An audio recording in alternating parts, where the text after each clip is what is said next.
오늘 저희가 완벽한 삶 아니면 만족과 기쁨의 삶이라는 그런 제목으로 말씀을 나누고자 합니다. 사실 오늘 나누고자 하는 말씀을 제가 이제 14절에 보면 서로 종 노릇하라라는 그런 제목으로 말씀을 나누려고 하다가 좀 제목을 좀 바꿨습니다. 여러분들께서 종 노릇한다는 것이 또한 어떤 의미인지 좀 말씀을 통해서 좀 다시 한번 좀 생각해 주셨으면 합니다.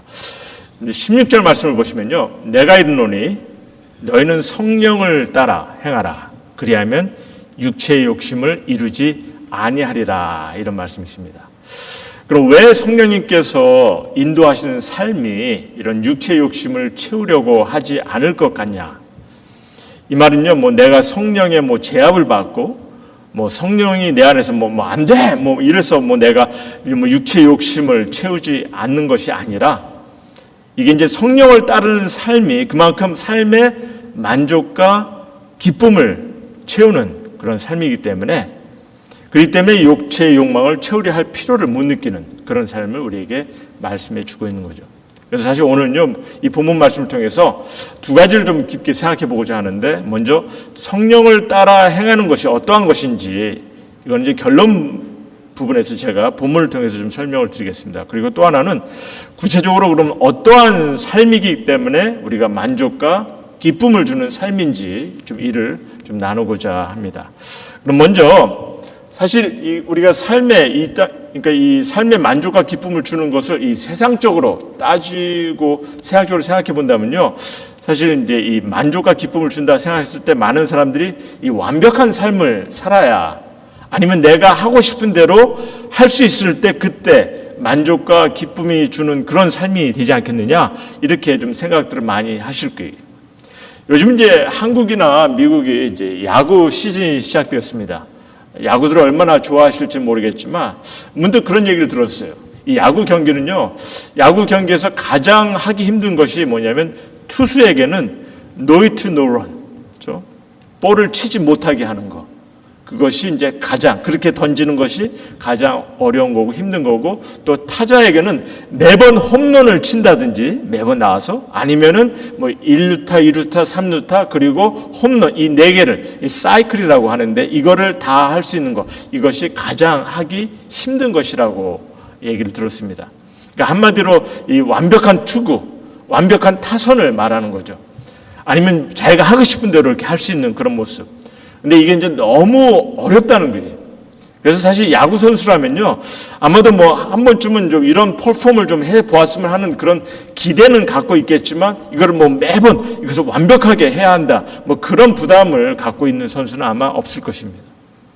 너무나 어려운 것을 알기 때문에. 그러니까 이제 승리하는 것이 중요한 거지, 이런 것 개인적인 어떤 레코드를 위해서 이런, 물론 기대는 할 수 있지만 내가 막 해야겠다, 그런 마음을 늘 갖고 이렇게 경기에 임하는 것은 아니라는 거죠. 근데 더러는요, 사실 보면 이제 비록 어려운 일은 알지만 인생 삶에서 우리가 어떤 완벽한 것에 다다라야 한다는 이런 생각들을 많이 하는 이들이 있어요. 그래서 우리가 이제 살아가는 이 세상에서 보면 이를 굉장히 중요시하고 또 이러한 삶을 요구하는 이들도 많이 있습니다. 1등을 우대하고 너도나도 1등이 돼야 된다는 거죠. 1등급이 되라. 그것이 이제 최선이라 생각을 합니다. 사실 그러다 보니까 이제 종교에서도 보면 모든 종교도 또한 이렇게 완벽한 삶을 요구하고 또 그래야 어떤 구원의 조건을 얻을 수 있다, 이렇게 가르치는 경우가 많이 있는 거죠. 그러나 성경은요, 이 완벽을 추구하는 삶이 완벽치 못하여도 만족과 기쁨이 주어지는 그런 삶을 살아갈 수 있음을 우리에게 가르치십니다. 그래서 어떻게 좀 설명을 하는지 우리 1절 말씀부터 좀 풀어나가기로 하죠. 1절 말씀 보니까 그리스도께서 우리에게 자유롭게 하려고 자유를 주셨으니 그러므로 굳건하게 서서 다시는 종의 멍에를 매지 말라, 이렇게 말씀하십니다. 일단 여기서 종의 멍에라는 말을 조금 기억해 두시고요. 그럼 여기서 다시는 종의 멍에를 매지 말라라는 말이 무슨 뜻인지, 이게 이제 전체 내용을 염두에 두고 이 말씀을 풀이해서 본다면요, 한마디로 다시는 스스로가 삶의 완벽을 요구하는 그런 기준에 다다라야 된다는, 뭐 그런 부담감, 그런 절대적인 의무감에 휩싸이지 말라는 얘기죠. 그런 부담감, 뭐 절대적 의무감을 갖는 거 사실 그런 모습이 중요한 것이 아니라는 겁니다. 그럼 이렇게 절대적인 이런 부담감이나 절대적인 의무감을 갖는 것에 왜 이런 것을 갖는 삶이 왜 나쁜 것인지, 옳지 않은 것인지 우리가 여러분들께서 좀 질문을 좀 잘 드시기 바랍니다. 그러니까 노이트노론을 해보겠다는 것이 나쁘다는 것이 아니라, 내가 야구에서 뭐 사이클을 해보겠다는 것이 나쁘겠다는 것이 아니라, 그런 기대를 갖는 것이 나쁜 것이 아니라, 안 하면 안 된다는, 반드시 해야만 한다는 그런 부담감, 그런 의무감을 갖지 말라는 얘기죠. 그럼 왜 이런 부담감이나 절대적인 의무감을 갖는 것이 왜 옳지 않은 것인지, 이런 것 때문에 두 가지를 우리가 놓치게 한다 생각할 수가 있습니다. 첫 번째는 뭐냐면요, 이런 부담감이, 이런 것을 가지려고 생각하는 그 자체가 하나님의 은혜를 경험치 못하게 할 수 있다는 거죠. 오늘 4절 말씀 보니까 이런 얘기합니다. 율법 안에서 의롭다 함을 얻으려 하는 너희는 그리스도에게서 끊어지고 은혜에서 떨어진 자라, 이런 얘기하십니다. 무슨 말입니까? 율법을 지키지 말라는 말이 아니에요. 율법과 전통을 지키려는 그런 행위로 스스로가 완벽해질 수 있고 의로워질 수 있다는 그런 잘못된 관념을 말하는 거죠. 그런데 이런 잘못된 관념을 따르는 이들이 사실 요즘도 너무 많다는 겁니다. 예를 들어서 보면은 이제 뭐 기독교 아니더라도 보면 여화증이라든지 뭐 몰몬교라든지 안식교, 얼마나 정말 이런 그런 기준을 세우고 그것에 완벽하게 살아온 그런 모습들을 요구하고 있습니다. 그리고 더러는 기독교인들 가운데서도 보면 어떤 이런 전통적인 규칙이나 의식을 또 철저하게 이걸 지켜야 된다 생각하는 일이 좀 많이 있어요. 근데 이러한 생각은요, 스스로의 교만을 가져올 뿐만 아니라 이 절대적인 의무감, 또 멍에를 매게 하는 그런 잘못된 관념을 갖게 한다는 거죠. 그리고 더 나아가서 무엇이라고까지 하시냐면요, 이런 삶을 추구하는 자는 하나님의 은혜를 깨닫지 못하는, 하나님의 은혜를 저버릴 수 있는 그런 모습이라는 겁니다. 예수 그리스도께서 이 땅에 왜 오셨는지, 그의 부활로 주어지는 그런 새 생명이 무엇인지를 인식하지 못할 수 있다는 겁니다. 물론 세상을 살아갈 때 스스로가 완벽을 추구하려는 삶이 도움이 될 수는 있습니다. 그러나 신앙인으로서 하나님과의 관계를 이루어가는 데 있어서는요, 특별히 스스로가 의롭게 할 수 있다는 그런 잘못된 그런 삶의 모습을, 이런 잘못된 생각은 또한 그런 모습으로 인도할 수 있다는 것입니다. 그래서 또 하나 우리가 또 이제 이 부담감이나 절대적인 의무감이 왜 나쁠 수 있냐, 왜 잘못될 수 있냐, 또 하나는 뭐냐면 관계의 손상을 가져올 수 있다는 거예요. 신앙인의 관계의 손상. 여러분들 성경에 보면 바리새인들이 있습니다.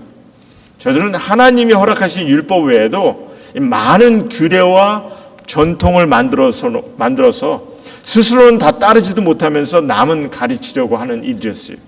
또 따르지 못하는 이들을 비난하는 이들이었습니다. 한마디로 위선된 삶을 살아가는 그런 이들이었죠. 그래서 예수님께서도 저들을 향해 이런 말씀을 하셨어요. 마태복음에 보시면요, 마태복음 23절에 보면은 그들은, 그러니까 이제 바리새인들이나 종교 지도자들입니다. 그들은 말만 하고 행하지 아니하며 또 무거운 짐을 묶어 사람의 어깨에 지우되 자기는 이것을 한 손가락으로도 움직이려 하지 아니한다, 이런 얘기를 합니다. 근데 사실 이런 모습은 우리 믿는 이들 간에도 충분히 볼 수가 있다는 거죠. 어떤 경우냐면은, 사실 이런 것은 이제 저의 경험에 의해서 나온 것인데, 저도 한때는 좀 그랬습니다. 보면 더러운 이제 스스로가 너무 이 신앙의 완벽한 삶을 추구하려고 그런 생각에 율법적인 삶에 이렇게 몰입되는 경우가 있어요. 그래서 세상적으로 뭐 악하다 생각하는 거 다 절단하고 가까이 하려 하지도 않고, 다만 종교적인 행사에 막 모든 것을 다 쏘아 부으려고 합니다. 그러다 보니까 때로는 가정이 안중에도 없는 거예요. 내가 하고자 하는 일에만 너무 집중하다 보니까. 그리고 뿐만 아니라 이 세상적으로 악하다는 생각하는 것을 다 절단하고 우리가 내가 스스로가 그런 모습으로 철저히 지키려고 하다 보니까 이게 말씀을 살아가겠다는 그런 의도는 좋은데 문제가 있다면 뭐냐면요, 내가 그런 삶에 집중하려다 보니까 남에게도 그런 삶을 요구하게 되고 더 나아가서는 그를 따르지 못할 때는 남을 정죄하게 되더라는 거죠. 근데 이런 문제는 사실 이 성경에서 보면 예수님의 제자들도 초대교회 때 한때 이런 것을 경험한 것을 우리가 보게 됩니다. 사실 저도 신앙생활하면서 한때는 내 스스로가 정말 의로운 모습으로 살려고 엄청 추구를 했어요. 그래서 뭐 세상 것을 다 끊고 뭐 음악을 듣는 것도 그렇고 모든 걸. 근데 그러다 보니까 모든 사람을 다 나의 생각의 잣대로 판단하고 비난하는 그런 모습을 갖게 되더라는 거죠. 그래서 사실 초대교회 때 이런 율법이나 규례 문제로 이방인들을 배타하고, 그래서 이제 바울은 또 이런 것에 이런 모습을 우리에게 설명하고 있죠. 오늘 6절 말씀 보니까 그리스도 예수 안에서 할례나 무할례나 효력이 없을 때, 즉 할례를 받고 안 받는 것이 문제가 되어서는 안 된다는 거죠. 그래서 분명 아셔야 하는 것은요, 우리가 성경을 통한 이런 바른 가르침 속에 전통을 지키라는 것은 이해가 될 수 있지만 무조건 뭐 전통이니까 고집을 피우고 따르려 하다 보면요, 그렇지 못한 이들을 우리가 비교하게 되고 비난하게 되고 정죄하게 된다는 거죠. 올바르지 못한 것에 비교하고 정죄하는 그런 기준이나 잣대를 세울 수 있다는 겁니다. 그런데 그렇게 되면 궁극적으로 어떻게 되겠습니까? 결국은 관계를 손상시킬 수 있다는 거예요. 사람을 격을 두기 때문에 사람을 비난하다 보면은 그 사람과의 관계가 제대로 될 수가 없는 거죠. 그래서 계속해서 이런 말을 합니다. 6절에 보니까 가장 중요한 것은 6절에 사랑으로서 역사하는 믿음뿐이라. 즉 사랑을 통해서 내가 주님을 믿는 사람이다, 바라 내가 신앙인이다, 이를 드러내 보여야 한다는 거죠. 사랑의 모습을 통해서. 그래서 무엇을 지키고 안 지키고 뭐 이런 것을 전념하는 것이 아니라 중요한 것은 정말 아름다운 사랑의 관계를 이루어가면서 믿음 안에서 서로 성숙하며 서로 세워나가야 하는 그런 모습, 이것이 너무나 귀한 것을 우리에게 성경은 말씀해 주고 있습니다. 사람은 누구나 실수할 수가 있어요. 그러게 이를 인식하고 실수하는 자를 받아들일 수 있어야 합니다. 물론 실수로 범죄를 범한 일도 있습니다. 그러나 회개하려 하고 변화하려고 한다면은 주님께서 저들 용서하듯이 우리도 같은 죄인이기 때문에 우리는 그들을 받아들여야 돼요. 나는 완벽하다, 저 사람은 죄인이다, 비난하고 용서하지 못한다는 것은 주님께서 하신 일들을 우리가 거부하는 거죠. 어쨌든 내가 너무나 완벽을 추구하려는 삶의 부담감이나 절대적인 의무감을 갖는 것, 이것이 하나님의 은혜를 경험치 못하게 하는 것이고, 또한 인간 관계에서 그 관계의 손상을 가져올 수 있는 그런 모습이라는 거 좀 기억하시기 바랍니다. 그럼 진정 이 만족과 기쁨이 주어지는 삶은 어떠한 삶이겠느냐? 오늘 본문 말씀은요, 사실 실질적인 그런 가르침보다는 정말 이 근본적인 것을 다루고 있어요. 그래서 진정 이 만족과 기쁨이 주는 그 삶, 결론적으로 말씀을 드린다면은 이게 이제 완벽을 추구하려는 그런 삶이 아니라 두 가지입니다. 하나님의 은혜를 깨닫고 성령님의 인도하심으로 자유함을 경험하는 그런 삶이에요. 하나님의 은혜를 깨닫고 성령님의 인도하심으로 자유함을 경험하는 삶, 그 삶이 우리에게 정말 만족과 기쁨을 주는 삶이 될 것이라는 거죠. 그러면 하나님의 은혜를 먼저 좀 생각해 보죠. 우린 자라면서 보면은 조건적인 사랑에 너무나 많이 익숙해 있어요. 그래서 어려서 보면 이제 착하게 뭐 말을 잘 들을 때 기염을 받는다 이렇게 생각을 합니다. 그럼 못된 짓을 했을 때는 이제 벌을 받죠. 이제 그런 관념이 이렇게 많이 우리들에게 많이 박혀 있습니다. 근데 문제는요, 그런 관념으로 하나님의 사랑을 잘못 인식하려 한다는 거죠. 하지만 하나님은요, 하나님의 사랑은 어떤 조건을 내세우는 사랑이 아니시라는 거죠. 우리 성도님 한번 생각하시기 바랍니다. 우리의 행함에 따라서 하나님의 사랑이 변한다고 생각하십니까?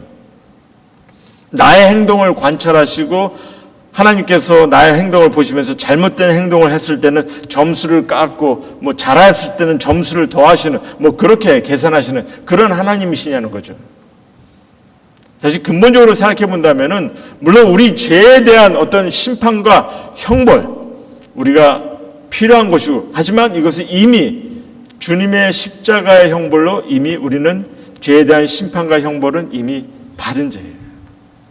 우리 하나님 죄와 함께 하지 않으십니다. 절대로 죄를 가볍게 보지 않으시는 그런 공의의 하나님이세요. 그러기에 우리 모두 사실 육의 죽음뿐만 아니라 영의 형벌도 경험해야 되는 이들입니다. 그런데 이를 하나님께서 예수님을 통해서 이를 감당케 하신 거죠. 사랑의 하나님께서 우리의 죄의 형벌을 예수님께서 십자가의 죽음을 통해서 감당케 하셨고, 이제는 이제 부활의 주님이 되셔서 나의 죄의 용서함과 사랑을 베푸신 그런 하나님, 그 하나님, 이것을 우리가 하나님의 은혜라고 얘기하는 거죠. 여러분들, 주님께서 이 땅에 오신 것은요, 우리를 막 두려움으로, 막 죄책감으로 몰아붙이기 위해서 오신 것이 아닙니다. 구원을 베푸시기 위해서 오셨어요. 우리를 꾸짖기 위해서 오신 것이 아니라 가치 있는 자임을 알게 하기 위해서 오셨다는 거죠. 그래서 우리는 이런 하나님의 은혜를 깨달아야 합니다. 그리고 이제 우리가 성령님의 인도하심으로 자유함을 경험하는 그런 삶을 사셔야 하는데, 그래서 이를 보면서 제가 좀 말씀을 정리하고자 하는데요. 우리 5절 말씀을 다시 한번 보시면요. 우리가 성령으로 믿음을 따라 의의 소망을 기다리노니, 이렇게 말씀하십니다. 여기서 성령으로 믿음을 따라라는 것은요, 믿음 안에서 성령님을 의지하는 겁니다. 믿음 안에서 성령님을 의지하는 거죠. 이렇게 살아갈 때 의의 소망을, 즉 믿음 안에서 나를 의롭게 여기시는, 믿음 안에서 주님께서 나를 의롭게 하시고 내가 이제 주님 앞에 담대히 설 수 있는 그런 자로 주님께서 만드셨기 때문에 그 감격됨을 내가 기억하고 주님 앞에 주님의 그날을 기다리는 그런 모습을 우리에게 설명하고 있는 거예요. 그래서 사랑하는 성도님, 다시 한번 좀 기억하시기 바랍니다.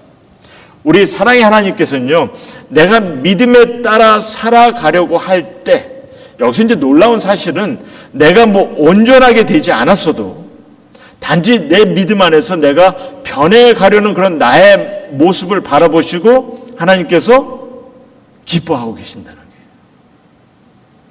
우리 이렇게 생각할 때가 많이 있어요. 내가 신앙생활을 하면서 단련이 되고 헌신을 하면은 하나님께서 기뻐하시겠지. 물론 기뻐하십니다. 그러나 하나님께서 지금 이 순간에 내가 다다르지 못한 그런 모습을 보시고도 기뻐하신다는 거예요. 왜?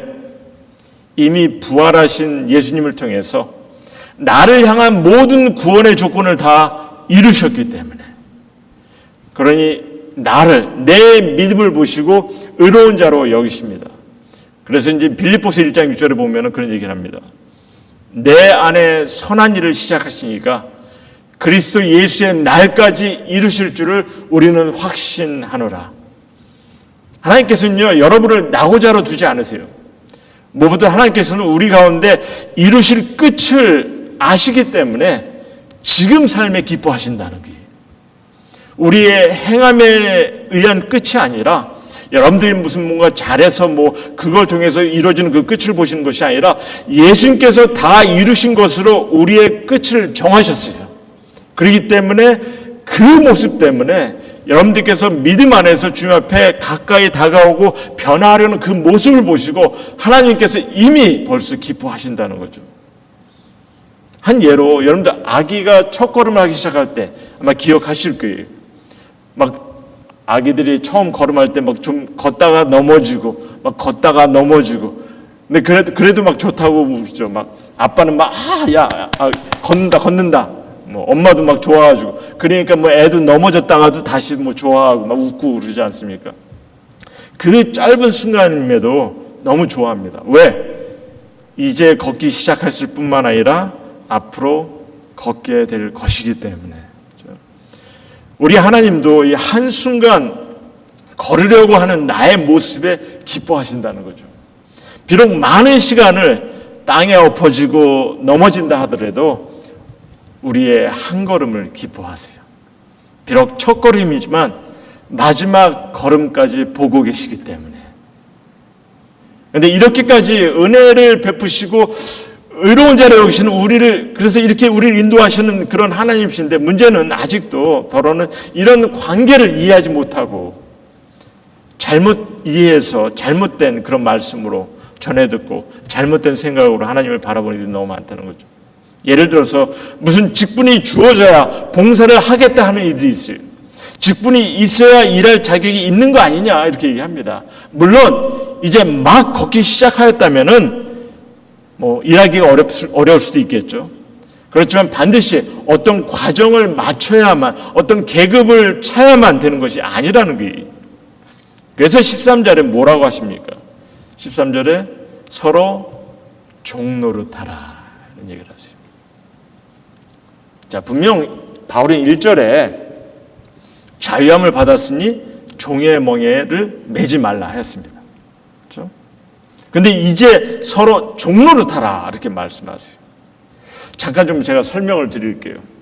우리가 자유함을 받았으니 이제 종이 되어서는 안 된다. 종노를 해서 안 된다. 이런 말이 아닙니다. 그렇죠? 우리가 자유함 받았으니까 이제 종이 되어서는 안 되고 종노를 해서 안 된다. 이런 말이 아니라 다만 너 신앙이니까 이거 해야 돼. 이런 종교행위 지켜야 돼. 이렇게 살아야 돼. 그렇지 않으면 안 돼 하는 그런 사람의 권위에서 나오는 그런 어떤 부담, 전통에서 나오는 어떤 기준, 부담감, 이런 의무감에 휩싸이지 말라는 얘기예요. 종의 멍에를 매지 말라는 것이에요. 이해하시겠습니까? 그렇죠? 너무나 사람들이 자기 기준을 세워서 이렇게 신앙생활해야 되고 이런 모습을 가져야 되고 그래서 이런 부담감, 절대적인 의무감을 갖게 하려고 하십니다. 율법적인 삶에 매이게 하는 경우가 있다는 거죠. 이런 것에 매이지 말라는 얘기죠. 하지만 서로 종노릇하라 하십니다. 이 종노릇하라는 것은 뭐냐면요, 서로 섬김에 있어서 낮은 자리에서 그렇죠? 순종하듯 겸손히 예수님께서 제자들의 발을 씻기듯이 그런 마음으로 하라는 거죠. 무슨 자격이 있어서 무슨 과정을 마쳐야 섬기는 것이 아니라 그래서 오직 사랑으로 받은 은혜에 감격된 마음으로 오직 사랑으로 서로 종노릇하라, 서로 섬기라 이렇게 말씀하시는 겁니다. 그러게 14절에 계속 이렇게 말씀하시죠. 14절에 보면 온 율법은 모든 율법을 얘기합니다. 이 모든 율법은 내 이웃 사랑하기를 내 자신같이 하라 하신 이 한 말씀, 이 한마디의 말씀에서 이루어질 수 있도록 하셨다는 겁니다. 사랑을 나누며 받은 하나님의 은혜를 나누는 것에 전념하라 하시는 거죠. 그러니까 우리 모두가 사실 정말 우리가 신앙의 부담을 가질 것이 있다면은, 가져야 되는 것이 있다면은 다만 오직 사랑으로 서로 섬기는 일에 전념하는 거예요. 그리고 이것이 그 외에는 사실 우리가 부담을 가질 필요가 없는 거죠. 그리고 이것이 진정 삶의 만족과 기쁨이 주어지는 삶이 될 것이라는 겁니다. 기억하시기 바랍니다. 여러분들 자유함을 경험한다고 해서 욕망의 만족을 위해서 하고 싶은 거 다 할 수 있는 거 그런 것을 얘기하는 것이 아니에요. 자유함을 경험한다는 것이 사실 진정한 자유는요, 이게 아무거나 하는 것이 아니라 진정한 자유는 하려고 하는 것을, 뜻하는 것을 확실히 하는 것이 그것이 자유예요. 예를 들어서 탁구를 칠 때, 아니면 골프를 칠 때, 피아노를 칠 때, 자유롭게 한다고 의미가 자유롭게 한다고 그랬을 때 어떤 의미겠어요? 탁구 칠 때, 골프를 칠 때, 피아노 칠 때, 내가 치고 싶은 대로, 내가 공을 치고 싶은 대로 아무거나 아무데나 치고 그게 자유라는 겁니까? 그거는 못 치는 거예요. 그거는 정신 나간 거고 제대로 못 하는 거죠. 자유롭게 한다는 것은 아주 자연스럽게 자기가 원하는 곳에, 공을 치고 싶은 곳에 자유자재로 칠 수 있는 것, 자기가 원하는 곡을 자유롭게 칠 수 있는 것, 그것이 자유함을 경험하는 거죠. 그러니까 또한 이 성령을 따라 행하라 그렇게 말씀하시는 겁니다. 우리에게 그냥 내가 자유를 그냥 남용하는 것이 아니라 성령을 따라 행하라 이렇게 말씀하세요. 내 자유함을 가지고. 그럼 과연 이 본문에서 성령을 따라 행한다는 것이 무엇을 어떻게 하는 것이라 하신지 우리 1절하고 13절 말씀을 잠깐 보겠는데요. 사실 이 본문에서 우리에게 성령을 따라 해야 되는 것을 이 두 가지의 중요한 동사를 우리에게 주십니다. 그리스도께서 우리를 자유롭게 하려고 자유를 주셨으니 그러므로 굳건하게 서서 다시는 종의 멍에를 매지 말라는 얘기죠. 그건 여러분들께서 나름대로 신앙의 어떤 그 가르침을 통해서 그 깨달음 속에서 결단하셔야 되는 거죠. 그런 의무감이나 그런 절대적인 그런 것에 부담 갖지 마시고, 그렇죠? 종의 명예를 맞지 말고 13절에 이제 그 자유로 오직 사랑으로 서로 종노릇하라. 섬기라는 게 이게 성령을 따르는 그런 모습을 우리에게 이 본문에서 말씀해 주고 있다는 겁니다. 그러면 육체의 기회를 삼지 않을 것이라. 육체의 욕심을 이루려 하지도 않을 것이라 이렇게 말씀하시는 거예요. 아니 진실로 이런 삶이야말로 정말 주님과 더불어 주님과 함께 살아가는 그런 거듭난 자의 삶이 될 것이고 이런 삶이야말로 진정 정말 삶의 만족과 기쁨을 경험하는 그런 삶이 될 것임을 우리에게 말씀해 주고 계신 거죠. 그래서 이러한 삶을 살아가시는 우리 성도님, 진정 하나님의 은혜를 깨닫고 성령님의 인도하심으로 자유함을 경험하는 그런 삶을 여러분께서 경험하시면서 이렇게 정말 삶의 기쁨과 만족을 경험하는 그런 성도님 모두가 되기를 다시 한번 소망합니다. 기독교인의 삶은요, 인격의 변화를 가져오는 삶입니다. 그러나 스스로가 할 수 없음을 아시기 때문에 인도하시고 도울 것을 허락하셨어요. 주님의 은혜와 능력을 보여주셨고 이를 이제 성령님을 따를 때 성령님의 인도하심을 통해서 내가 성령님을 붙잡고 의지할 때 성령님의 인도하심을 통해서 이를 경험케 하셨습니다. 특별히 오늘 우리에게 본문을 통해서 성령을 따라야 되는 것이 어떠한 모습인지를 구체적으로 또한 설명해 주셨어요. 그리고 이를 위해서 우리에게 정말 나름대로 우리에게 완벽함을 요구하는 것이 아니라 자유함을 통해서 하나님의 은혜를 기억하면서 우리에게 성령님을 따르라 하십니다. 다시 한번 말씀드리지만 오직 사랑으로 서로 종노릇하라. 서로 섬기라. 이것이 성령님을 따르는 우리의 삶이 될 것이며 이러한 삶을 살아가실 때 여러분들의 삶이 정말 만족과 기쁨이 넘치는 그런 귀한 삶이 됨을 오늘 우리 주님의 말씀은 우리에게 도전하시고 기억해 하십니다. 서로 사랑하십시오. 진정한 만족과 기쁨이 넘치는 그런 삶이 될 것이고 이러한 삶을 경험하면서 항상 정말 승리하시는 그런 우리 성도님 모두가 되기를 다시 한번 주님의 이름으로 소원합니다.